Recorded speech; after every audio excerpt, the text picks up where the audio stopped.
নমস্কার দাদা।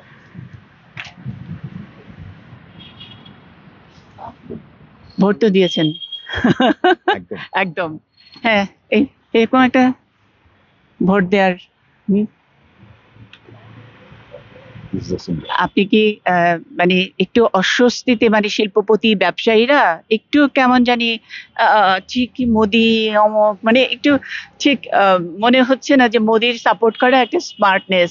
যদিও মোদিকে বলা হয় ব্যবসায়ীদের প্রো ব্যবসায়ী একটা দল, আদানি আসবে, আদানি রান করবে ইত্যাদি, এরকম নানান ভাবে তাকে বিশেষায়িত করা হয়। একজন শিল্পপতি হিসেবে আপনি এই নির্বাচন বা এই মোদির লিডারশিপ, অথবা লিডারশিপ যেটা পরিবর্তনের কথা বলছে, আপনি ইনসিকিউর ফিল করেন কিনা বা সিকিউর ফিল করেন কিনা, এটা আমরা একটু জানতে চাই। দেখুন, যে কোনো ইন্ডাস্ট্রিয়ালিস্ট পরিবর্তন থেকে একটু ভয় পায়। ইটস লজিক্যাল, কারণ ও 5 বছর ধরে অ্যাটেম্প করেছে, গভর্নমেন্টের সাথে কথা বলছে, যে পলিসিস গুলো নিয়ে কথা চলছে।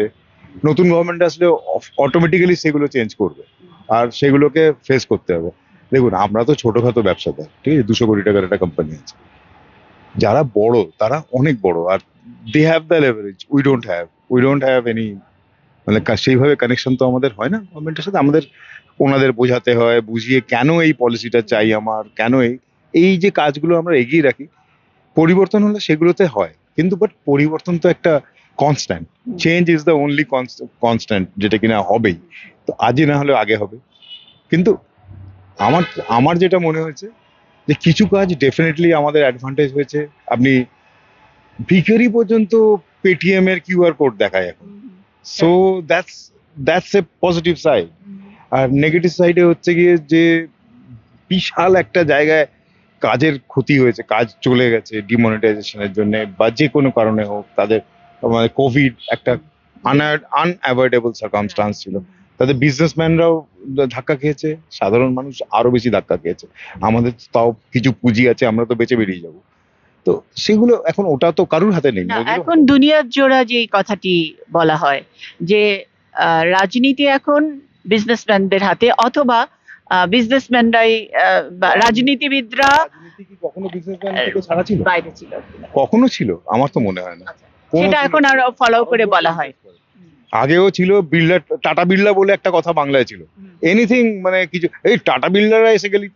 তো দ্যাট, ওটা আছে, ওটা এখন আদানি আম্বানি হয়ে গেছে, ঠিক আছে। But it will be there they will তার মানে রাজনীতি একটা বড় ব্যবসা, বা ব্যবসা প্রোটেক্ট করার একটা বড় বা একটা ক্রাইটেরিয়া। তো এখন তাহলে এই যে বড় ব্যবসা যারা ইনভেস্ট করেছেন, তারাও তো রাজনীতিটাকে তাদের ব্যবসাটা টিকিয়ে রাখার মতন করে রাখতে চায়। তারা কারো যদি পরিবর্তনের দরকার হয়, তারা পরিবর্তনের পেছনে ইনভেস্ট করে। যাদের তার কি মনে হয় যে না, ইনভেস্ট করলাম, এটা আরেকটু স্টেবল হওয়া দরকার, তাহলে তারা পরিবর্তন না হওয়ার পেছনে ইনভেস্ট করে। এখন কোন হাওয়াটা চলছে? দেখুন, হাওয়া মানে যা একটা দুটো মানে ক্লিয়ার কাট দুটো মিডিয়া আছে আমাদের কাছে। একটা হচ্ছে গিয়ে কমন, যেটা নিউজ মিডিয়া, বড় বড় নিউজ হাউস, তারা যেটা আমি বলছে। বলছি যে একজন ব্যবসায়ী হিসেবে, ব্যবসা আপনি দুইজন, একজন শিল্পপতি হিসেবে ওটা প্রতিনিধিত্ব করতে হবে। আমি একটা টিভি চ্যানেল দেখি না, আমি ইউটিউবও দেখি। তো গ্রাউন্ড কিছু রিয়েলিটিস আসে, সেখান থেকেও কিছু খবর। Thank you. ইউটিউবও দেখেন, তাহলে তো তাদেরও ব্যবসা হয় একটু, লাইক শেয়ারের ব্যবসা হয়। আমি ডেফিনেটলি চাই যে ওখানে ব্যবসা বাড়ুক, কারণ ডিজিটাল মিডিয়াতে দে উইল প্রিভেল। আজকে নয়, কালকে দে উইল প্রিভেল। সো সেখানেও যা ইন্ডিপেন্ডেন্ট বাচ্চারা কাজ করছে, তারাও কিছু রিপোর্ট আনছে। যদি মানে কিছু চেঞ্জ, একদম আউটরাইট একটা পার্টি 400 ভোট পেয়ে গেল, ইজ নট গুড। তাহলে অপোজিশন থাকে না। আর ডেমোক্রেসিতে অপোজিশন ছাড়া ডেমোক্রেসি ইজ নো গুড। অনেক রকমের প্রবলেম হয়। তো হয়তো জিতবে, মানে বিজেপি হয়তো জিতবে, কিন্তু আমার হিসেবে বিজেপির ওই ল্যান্ডস্লাইড যেটা ছিল, ওই জিনিসটা যদি যায়, তাহলে বিজেপিও সামলে কাজ করবে। অনেক জায়গায় অনেক কিছু হয়েছে যেগুলো কিনা মানে সামলে হয়নি। এই প্রথম আমি একটা সুন্দর মানে আমি আপনার কাছ থেকে একটা ইনসাইট পেলাম যে এই যে যে বিশাল একটা ইগো যে 400 পার অমুক সেটাকে একটু সামাল দেওয়া বোধ হয় দরকার। আবার মাঝখানে একটা যে কন্টিনিউটিও একটা বিষয় আছে যে বৈশ্বিক পার্সপেক্টিভ এখন আছে, যুদ্ধ চলছে চারিদিকে এবং সেখানে টিকে থাকার লড়াইটাও যে কোনো দেশের জন্য এটা একটা বড় ভালো লিডারশিপেরও দরকার হয়। সেটার মাঝামাঝি একটা অবস্থা, একটা হলো একদিকে ইগো দম্ভ সেটাকে একটু রাশ টেনে ধরা, একটু প্রো পিপল ভাবা, আরেকটা হলো সারা দুনিয়ার সাথে আবার লড়াইটা চালিয়ে, মানে আমি যে টিকে থাকার লড়াই। সবারই সাথে ভালো রিলেশন না। নেপাল আমাকে যখন তখন চোখ আমি লড়াই বলতে মিসাইল ছুড়ে দেওয়া নয়, অর্থনীতির লড়াইটাও তো হতো, টিকে থাকতে তো হবে। একটা ছোট দেশ আজকেই ইলেকশনে চেঞ্জ হলো, সে একদম দিল্লির সাথে অন্য অন্য রিয়াকশন করছে। দিস আর নট রাইট, এগুলো হওয়া উচিত না। বিশেষ করে নিজের প্রতিবেশী যারা একদম ক্লোজ যারা তোমার, তাদের সাথে তোমার you are big big brother, so that big brother attitude না করে লড়বো ইজ নট গুড। সো আমার সেখানে কিছু ডেফিনেটলি চেঞ্জ করা উচিত বা ভাবা উচিত মনে হয়। মানে ইন্ডিয়া কারো কারো অনেকেরই বিগ ব্রাদার, আবার কেউ কেউ তো ইন্ডিয়ারও বিগ ব্রাদার, তাদের সাথেও তো সেটা কি সেও মানে অতটা আর চোখ রাঙানি সহ্য করে না ইন্ডিয়া। মানে এখন একটা ওই জায়গায় এসে গেছি, আমাদেরও পাওয়ারটা, পপুলেশনের এত বড় পপুলেশন, তো সেই ডিভিডেন্ড তো আমাদের আছেই, দিতেই হবে, আছেই। কাজে ওরাও বিশাল কিছু চাপ দেয় না। আগে যেরকম করে যখন বাজপেয়ীজি যখন অ্যাটম বোম ফাটালেন, তারপর তো দেখলাম কি হলো, তো পুরো পৃথিবী হিলে গেল, তো স্যাংশন লাগলো, এই লাগলো। এখন আর অতটা হয় না, আমরা নিজেদের মতো করে করে মানে এগিয়ে যাচ্ছি। রাশিয়ার সাথেও কাজ করছি, ইসরায়েলের সাথেও কাজ করছি, সো ইউক্রেনের সঙ্গেও আছে, ওখানে বাচ্চা। এবং আমেরিকা আগে যেভাবে ইন্ডিয়াকে কার্ড হিসেবে ব্যবহার করতো পার্শ্ববর্তী দেশগুলো, বিশেষ করে বাংলাদেশের কথা বলবো, যে বাংলাদেশ হ্যান্ডেল করার জন্য ইন্ডিয়া একটা কার্ড, সেটা এখন অতটা অনেকটা দেখে দেখে মনে হয়। ভেতরের কথা তো you don't know what's happening inside, so definitely ওগুলো কিছু ডেফিনেটলি চেঞ্জ হয়েছে। তো দেখা যাক কি দাঁড়ায়। মানে চারিদিকে ব্যবসা বাণিজ্য যাই বলি না কেন, তারপরেও in terms of business and relationship একটা আপনাদের ব্যবসায়ীদের কাছে, আপনাদের শিল্পপতিদের কাছে আপনারা মনে করছেন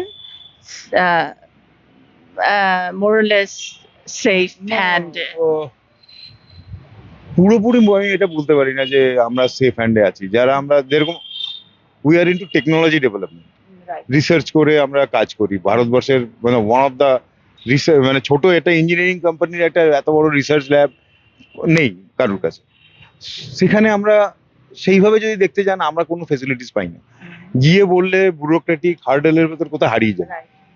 কিছু একটা জিনিস নিয়ে তৈরি করছি, তাতে অনেক 3 বছর 4 বছর লেগে লেগে লেগে লেগে একটা জায়গায় এসেছি। আমি সেই পার্সপেক্টিভে বলছি যে চেঞ্জ হলে আমাকে আবার করে রিরাইট করতে হবে, আমাকে আমার স্টেপগুলো আবার করে নিতে হবে, আবার গিয়ে বলতে হবে, আবার বোঝাতে হবে। তো সেইটার দিক থেকে আমি বলছি যে আমার জন্য কমফোর্টেবল জোন হচ্ছে গিয়ে যদি বিজেপি থাকে, but not in that margin, যে ঠিক আছে 280 পর্যন্ত পেলো, মানে সব মিলিয়ে জুলে করে টোরে, নট দ্যাট অ্যাবসলিউট মেজরিটিতে গিয়ে একটা, দ্যাটস নট রাইট। তাহলে অনেক কিছু করেও না কাজ, অনেক কিছু সেই সময় করে না, সেই সময় অন্যদের দিকে চাপ বেশি থাকে, তাদের দিকের কথা ভাবে, পলিসি অন্যভাবে তৈরি হয়। জেনারেল যে এনভায়রনমেন্টের উপরে পলিসিগুলো কিচ্ছু নেই, টেকনিক্যালি কিছু নেই। এনভায়রনমেন্টে এত কাজ করার আছে, এত কাজ করার আছে। এই যে গরম, এবার ত্রাহি মধুসূদন গরম হয়েছে দিল্লিতে, পাগল হয়ে যাচ্ছি দিল্লিতে, এত গরম। আমরা কোনোদিনও ছোটবেলা থেকে বড় হয়েছি এই গরমে, আমরা ফুটবল খেলতাম, এই সময়টা আমাদের ফুটবল খেলার সময়, মানে আমরা আমাদের স্কুল ছুটি হয়ে যেত এবং আমরা মাঠে চুটিয়ে ফুটবল খেলেছি। গরমের জন্য কি সরকার দায়ী? না, গরমকে কমানোর জন্য কিছু এনভায়রনমেন্টাল স্টেপ সেগুলো নেওয়া হয়নি। কংক্রিট জঙ্গল বেড়ে চলেছে, তার সাথে why don't you allow us or give মানে একটা একদম নিয়ম করে দেওয়া যে যত আপনার মাল্টি স্টোরি বিল্ডিং হবে তাতে গাছ লাগাবার, মানে গ্রিন কভার যেন অ্যাটলিস্ট 80% থাকে, অটোমেটিক, তাহলে পুরো ব্যাপারটা চেঞ্জ হয়ে যাবে। হ্যাঁ, এখন কথা আসবে যে অত জল কোথায় আসবে? আরে বাড়ি থেকে যে নোংরা জল বেরোচ্ছে সেটাকে রিসাইকেল করলেই তো গাছের জল হয়ে গেল। আইডিয়া। হ্যাঁ, এগুলো এই ধরনের জিনিস করতে হবে। নতুন কনস্ট্রাকশনের বাড়ির ভেতরে এমনি জলকে রিসাইকেল, যদি দুটো দেওয়ালের মধ্যেখানে পাইপ লাগিয়ে রিসাইকেল করা যায়, বাড়ির ভেতরটা ঠান্ডা হয়ে যাবে। ভেতর ঠান্ডা হয়ে গেলে এসি কম লাগবে। এসি কম লাগলে পরে আপনার যে পলিউশন, যেটাকে আমরা বুঝতে পারি যে ওজোনের উপর এফেক্ট করা, বাকি জিনিস এফেক্ট করা, সেটা কমে যাবে। তো we have to think out of the box. কিছু খরচা বাড়বে, ডেফিনেটলি খরচা বাড়বে, but you have to do. অনেক ধন্যবাদ, অনেক ধন্যবাদ। হ্যাঁ, এই নির্বাচনের ফলাফলের আগের গরমে এখন পুরো দিল্লি বলি পুরো ইন্ডিয়া গরম। এক্সিট পোল, কে হতে যাচ্ছেন, কে হবেন, কার হওয়া উচিত, এই তিনটি দিক নিয়ে এবং অর্থনৈতিক দিক নিয়েও আমরা কথা বললাম দুই সাংবাদিক, একজন শিল্পপতির সঙ্গে। সবচেয়ে শেষে আশিস ব্যানার্জি, তার কথাটা কি যদি একটু কয়েন করি, আর যে মূর্তিটির সামনে দাঁড়িয়েছি দেশবন্ধু চিত্তরঞ্জন দাস, তার যেই মতবাদটাকে যদি একবার একটু রিফ্রেশ করি, ঠিক এখনকার এই নির্বাচনী হাওয়ায়, অর্থাৎ জনগণই তাদের নেতাকে দেশের বন্ধু, জনগণের বন্ধু করে তুলতে পারে। সে কারণেই 400 পারের এই হুঙ্কার, হয়তোবা ভারতীয় জনগণ, ভারতীয় ভোটাররা এই দম্ভকে হয়তোবা মানছেন না, আবার এটাও মানতে পারছেন না যে এই হুঙ্কারের পরবর্তীতে একেবারেই তার দেশটা কোনো ঝামেলায় পড়ুক। সুতরাং একটা মাঝামাঝি, অর্থাৎ রাজা সবারে দেন মান, সে মান আপনি ফিরে পান, একটা ওরকম একটি মাঝামাঝি জায়গায় যেন ঠিকঠাক করে এই বিশ্ব পার্সপেক্টিভে তাদের মহান দেশ ভারত চলতে পারে, সেই জায়গাটির রায় হয়তো আগামীকাল 4 জুন প্রকাশিত হবে। সেই আকাঙ্ক্ষায় আমরা এক টাকার খবরের দর্শক যারা, তারাও থাকছি। দিল্লি থেকে সরাসরি আপনারা দেখতে পারবেন সব খবরের আপডেট, ফলাফলের আপডেট। থাকুন এক টাকার খবরে।